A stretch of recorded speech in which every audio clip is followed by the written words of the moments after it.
You know, we got a lot of unbelievable people and people with great integrity in the building. So, you know, it makes it a little bit easier to finish out this year, knowing that the people that we do have in the building. But it's frustrating, man. It's frustrating. I feel like I can't even look my guy, Coach Andy Reid, in his eyes right now, just because I feel like I disappoint or I just let him down in some way somehow throughout the year.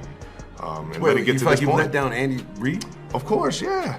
That's Why my do you feel fearless that way? leader. Why do you feel that way? I just feel like, you know, it's my job to go out there and make it happen. And that's kind of the pride that I've always played with, especially playing for him, knowing how hard he works and how prepared he always is. And, I don't know, I feel like you got to look yourself in the mirror and put, like, you know, the biggest expectations on yourself to be able to get it done. And you know, I know that's not always realistic, but at the same time, it's helped me become the player that I am today. Yeah, but you, 13 seasons in the league, this is your 11th time making the Pro Bowl. Congratulations on that. But you had a really good year.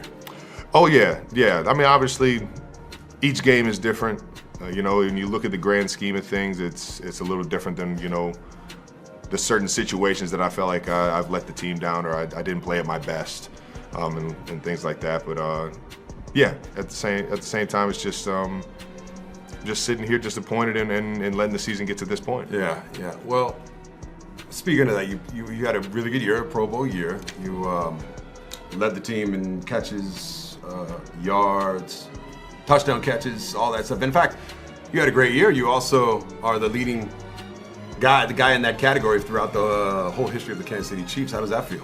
You know, sitting here talking to the guy that I share the tight end room with. Obviously, you know how much I've appreciated you and you just, you know, being a mentor to me.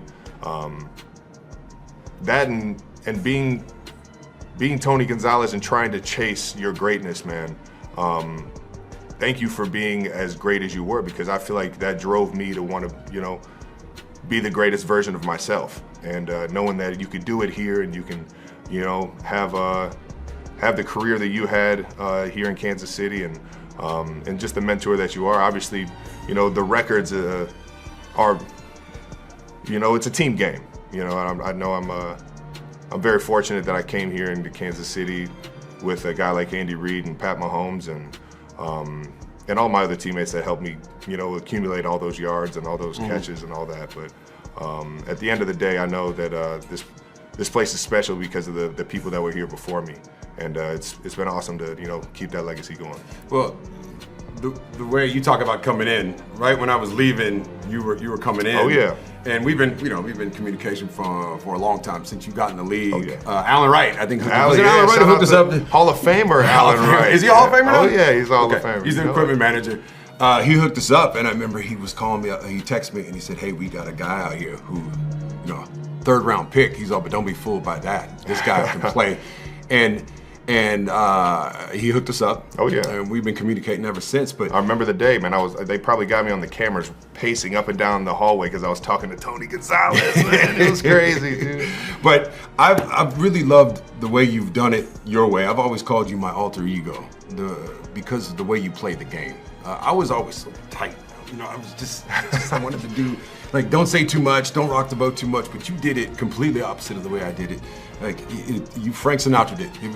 It was my way. And I, like, from, you know, throwing a flag on the ref, from bumping Andy Reid in the Super Bowl, from the speeches after the game, you gotta fight for your right to party, all that stuff. I've really admired that. I don't even know if that's a question. I just admire that about you. I appreciate that. Well, you gave me that advice. You said don't hold back, man. Be yourself out there. And you know, I think Coach Reid has that message as well. It's kind of just been, you know, I've been given the green light to just go out there and just be myself and show everybody how much I love this game, and I love, you know, going out there and putting everything out there on the field. And I appreciate that, though, man. You already know. Well, it's been fun to watch. It's really been fun to watch. All right, let's address the elephant in the room.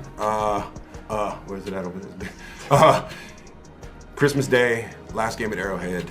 Yeah.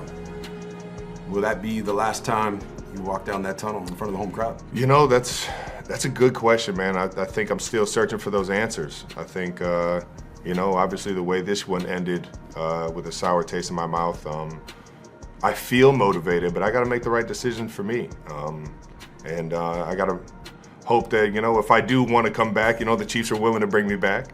So it's a two-way street on that. But at the same time, man, at this point in this year, I'm just trying to finish out and give Chiefs Kingdom everything I got, and go out there and do it with some that flair that you said I play with, man. Yeah. Well, who's helping you make that decision? Well, obviously, I got one guy in my back pocket that called it quits when he was 36 years old, and being my brother. Yeah. Being my Yeah. brother. And then I got another guy in my pocket that called it quits when he was 37 years old. Being you. And so I'm sitting here, I'm asking myself, what was it for you what was it that helped you find that answer? Well, for me, the reason I had kept coming back, because I was going to retire a little bit before. And honestly, I thought last year you guys were going to win the Super Bowl and then you were going to retire at the Super Bowl. You decided to come back.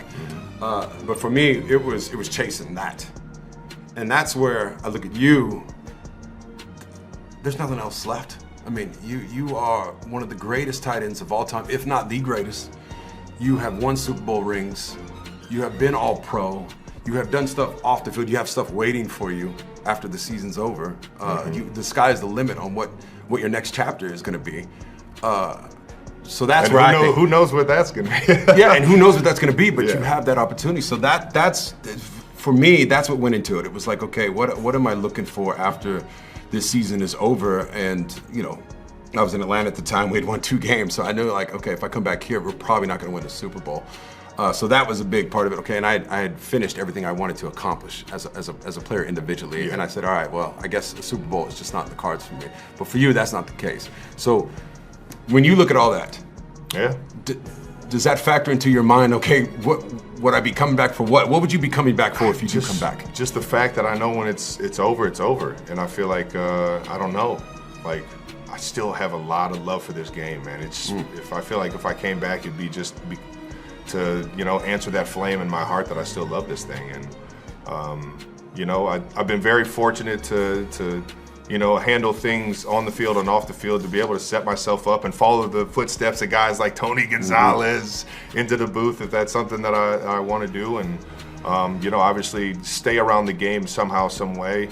Other avenues like acting, like my guy Tony Gonzalez, dude, just keep following him. I'm just following him everywhere he's going right now. I'm very fortunate that you guys have opened those avenues and made it a success to where guys like me can, maybe find that answer after football. But I got to find out if that's, the next chapter, or if I'm still, young and hungry and ready to play some football, man. Mm-hmm. Well, who's going to be at the game tomorrow? Who's coming? We got the fam. The fam's coming in. Mom, dad, fiance, family. brother. Yeah. Jason coming? Jason won't be in town. He's got the 4 girls celebrating Christmas out in Philly. So I'm trying to think, like, okay, because maybe you don't want to tell us. Jason and them came to last week. They wanted to come to a noon game. Okay, because I remember my last game. Yeah, so they can get the little ones in and out. High school coaches coming tomorrow? Anything like that? No, they came last week too. Okay. I'm just saying. It's Christmas. It's a hard game for everyone to get to. I'm just saying, my last game, I invited my high school coaches, my basketball coach, my high school football coach, all the people that have ever been there for me throughout the history of my career. Because I knew it was it though. Right. So I'm trying to see if there's a little insight there. But when you walk out there, we all know how great the Kansas City Chief fandom is. Isn't it the best? Like, if it was just Sundays, man, I feel like I could play till I'm 50, man. But obviously, there's so much that goes into it. Arrowhead being Arrowhead, man. The game day atmosphere, playing in front of them, getting a first down, getting a touchdown, and seeing them go crazy, man. Those will be memories that I cherish. No matter when I hang them up, man. I'll be old and gray thinking about those moments. You will. Yeah. So for the fans, one of the coolest things that ever happened to me, and you were there, I was on the Falcons, and I'd come back to play the Chiefs, and they introduced me during the pregame show, the pregame. Mm-hmm. They said, let's welcome back Tony Gonzalez, and the fans. They gave me the biggest shower. It's giving me chills just thinking about it. It gives me goosebumps too. Like seriously, it was one of the coolest things out there. Tomorrow, in front of that crowd, that was one of those things too. I was like, if you were going to retire, to give them a chance to shower you, because that was one of the coolest feelings I've ever had in my career. We'll see. Yeah, we'll see. We'll see. I think, you know, they've showered me enough with everything that in this community, having the honor of being the Walter Payton Man of the Year nominee for the Chiefs yet again, and how much they know I care about this community, and how much this community cares about itself, to be able to, you know, latch on and want to support it, or at least want to support all the, you know, stuff that I've done with the foundation and things like that, man. This city is, it's special, man. It's special, and I love playing for them. Yeah, well, I guess my best advice for you too is to really make sure you enjoy it, just in case this is the last time.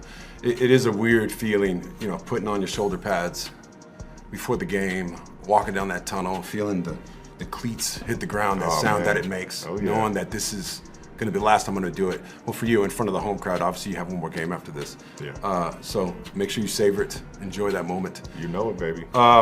Let's talk about Patrick Mahomes. He's out towards ACL. First of all, I mean, reflect back on your career. I mean, we're here at 1587. How about it? He's one of your best friends. How about it? It's my guy. Playing with him all these years, what do you take from that? What has that relationship been like? You know, it's he's family now, man. You know, I think through all the hard work and, you know, all the family time that we've had outside the facility and outside the building, man, there'll definitely never be a goodbye to him. It'll just be like another day in the life with Patty Mahomes. But I think what he's been to my career up to this point is obviously you can't measure it.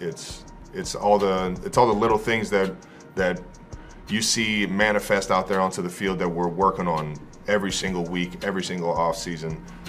Getting to understand, you know, how he sees the game and just trying to be an outlet for him, man. When he came in the league, man, he took this thing by storm, man, and it's been a fun ride ever since he's been at the helm. Yeah, well, you too. I mean, that's both you guys taking it by storm. The connection that you guys had on that field was unlike anything I've ever seen. I mean, it's Jerry Rice and Joe Montana, very few guys like Gronk and Tom. Like, it's going to go down in history as one of the best. And have you thought about maybe that being over and him throwing his last pass to you? That was a harsh reality when I got asked that. I forget who exactly asked me that I did a press interview last week, and I was like, oh man, that's a dark way to look at it, man. I think I don't know, I'll always be able to go out there in the backyard slinging around with the old Texas gunslinger, man. But yeah, you know, that day's gonna come, and if it's already happened, I can feel pretty content on how many times he's connected on the field with me, and how much success and how much fun we've had playing this game, man. Well, I guess last thing I want to tell you is thank you.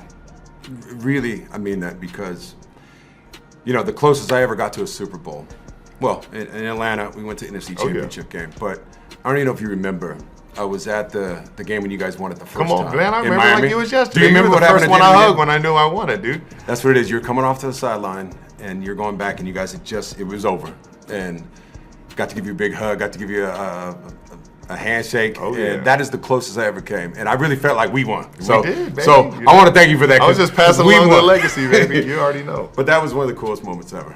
I'm right there with you. Being there with you for that, and I'm proud to be able to be here, just in case this is your last one in front of that on Christmas Day, in front of the home crowd. You've done it the right way, on and off the field, and I know the future is bright for you. Whatever you do, you're going to go out there and crush it like you always do, and hopefully you come work for us. Okay? I hear you, brother. I hear you. You already know. I'll just keep following your footsteps, you know what I mean? You're the best. I appreciate you, dog.